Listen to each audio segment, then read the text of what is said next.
Count it all joy, my brothers, when you meet trials of various kinds, for you know that the testing of your faith produces steadfastness.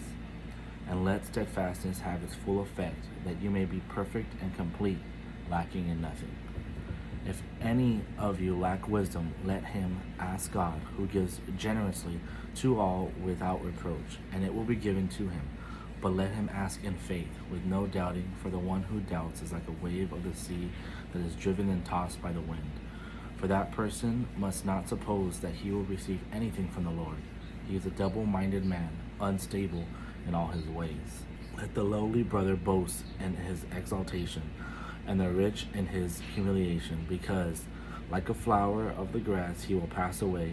For the sun rises with its scorching heat and withers the grass. Its flowers falls, and its beauty perishes. So also the rich man fade away in the midst of his pursuits. Blessed is the man who remains steadfast under trial, for when he has stood the test, he will receive the crown of life, which God has promised to those who love him. Let no one say when he is tempted, I am being tempted by God, for God cannot be tempted with evil, and he himself tempts no one.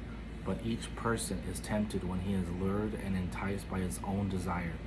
Then desire, when it is conceived, gives birth to sin, and sin, when it is fully grown, brings forth death. Do not be deceived, my beloved brothers. Every good gift and every perfect gift is from above, coming down from the Father of lights, with whom there is no variation or shadow due to change.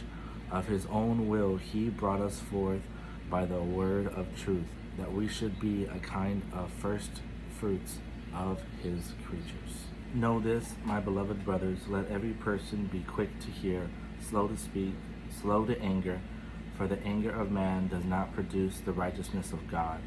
Therefore put away all filthiness and rampant wickedness, and receive with meekness the implanted word, which is able to save your souls.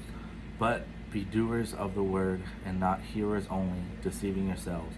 For if anyone is a hearer of the word and not a doer, he is like a man who looks intently at his natural face in a mirror. For he looks at himself and goes away, and at once forgets what he was like. The one who looks into the perfect law, the law of liberty, and preserves, being no hearer who forgets, but a doer who acts, he will be blessed in his doing.